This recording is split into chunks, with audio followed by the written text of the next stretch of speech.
सोजीत्रा गांव में एक दिल को छू लेने वाली कहानी सामने आई। तोसिफ भाई अहमद भाई शेख और उनकी बहन वकील बिस्मिल्लाह बेन ईमानदारी की मिसाल बन गए। उन्होंने एक दुकान उसके असली मालिक को वापस करने का फैसला किया। यह दुकान सोजीत्रा कोतवाली मस्जिद ट्रस्ट की थी। यह 40 साल पुराना फैसला था। दुकान उनके लिए खास मायने रखती थी। उनके दिवंगत पिता अहमद भाई शेख ने इसे किराए पर लिया था। उन्होंने ही उनमें ईमानदारी की अहमियत समझाई थी। वक्त गुजर गया और भाई बहन को अब दुकान की जरूरत नहीं थी। उन्हें सही काम करने की प्रेरणा मिली। भाई बहन का फैसला काबिले तारीफ था। वे आसानी से दुकान रख सकते थे। यह उनकी कमाई का जरिया बन सकती थी। लेकिन उन्होंने एक अलग रास्ता चुना।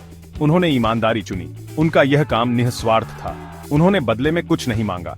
उनकी बस यही इच्छा थी कि जो ट्रस्ट का है उसे वापस कर दें। कोतवाली मस्जिद के ट्रस्टी बहुत खुश हुए। एक ट्रस्टी हाफिज अल्ताफ ने दिल से शुक्रिया अदा करते हुए दुकान की चाबी ली। दूसरे ट्रस्टी मुफ्ती इलियास ने भाई बहन की तारीफ की। उन्होंने उनके इस काम को प्रेरणादायक बताया। दुकान वापस करने के इस छोटे से काम ने कई दिलों को छू लिया। भाई बहन के इस काम का समाज पर गहरा असर पड़ा। इसने इस्लामी शिक्षाओं की याद दिलाई। इस्लाम में किसी की संपत्ति को हड़पना सख्त मना है। यह ईमानदारी पर जोर देता है। पवित्र कुरान ऐसे कामों के खिलाफ चेतावनी देता है। इसमें कहा गया है कि गलत तरीके से कमाया गया पैसा आखिरत में काम नहीं आएगा। पैगंबर मोहम्मद सल्लल्लाहु अलैहि वसल्लम ने भी ईमानदारी पर जोर दिया। उन्होंने कहा, जो हमें धोखा देता है वो हम में से नहीं है। यह दूसरों की अमानत पूरी करने के महत्व पर जोर देता है। यह दूसरों की संपत्ति की पवित्रता को दर्शाता है।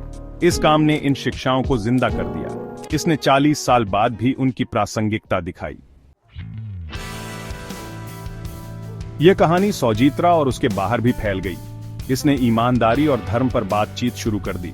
लोग भाई बहन की निस्वार्थता से प्रभावित हुए। उनका काम दूसरों के लिए एक मिसाल बन गया। यह उम्मीद की किरण बन गया। कई लोगों का मानना है कि यह काम दूसरों को प्रेरित करेगा। धार्मिक ट्रस्टों की संपत्तियों पर कब्जा करने वाले किराएदार प्रेरित हो सकते हैं। वे तोसिफ भाई और बिस्मिल्लाह के नक्शे कदम पर चल सकते हैं। समाज ने भाई बहन को खुले दिल से अपनाया। उन्होंने उनकी ईमानदारी और साहस की तारीफ की। उनके काम ने सभी को सही काम करने की ताकत याद दिलाई। इसने दिखाया कि ईमानदारी और धर्म वाकई में प्रेरित कर सकते हैं।